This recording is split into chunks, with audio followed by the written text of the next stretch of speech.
Each summer, hundreds of cats and dogs are surrendered to shelters throughout Maryland. I'm Janae Wright, and this week, shelters were yet again overwhelmed with pets in need of homes. Last week, the Baltimore Animal Rescue and Care Shelter, or BARCS, put a post on Facebook saying they had 0 dog kennels available after 100 dogs arrived in one weekend. And BARCS isn't the only shelter out of space. All of the local shelters are really reaching a critical point where we are intaking way more pets than we have the capacity to hold. Abby Isaacs with Baltimore County Animal Services says the increase of pets they're seeing come into the shelter is concerning. Services year to date, we've taken in 300 more cats and 150 more dogs than this time last year. Both shelters say they aren't surprised by the increase in animals and that it usually happens this time of year when it's hot outside. But knowing that pattern does not make it any easier. So now they're hoping people can help give these animals a home. Even if someone could just take a pet for a weekend, for an overnight sleepover, it gets them out of the kennel.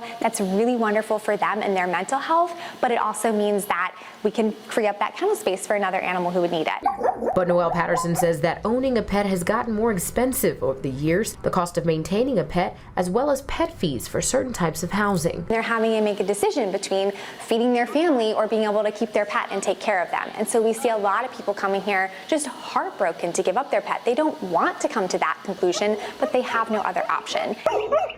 BARCS and BCAS says they need immediate support. Although they will not turn a pet away, it doesn't mean they will always have every resource the pet needs, like food and sometimes medical supplies. We should be just a temporary space to hold pets, a small part of their journey to their forever home. And when you see these dogs and cats staying for 2+ months, it really does impact the pets as well as the staff. Isaacs also says there are other options for surrendering animals, especially if you find one as a stray. And you can visit our website to learn more about how you can help out. Janae Wright, wmar 2 News.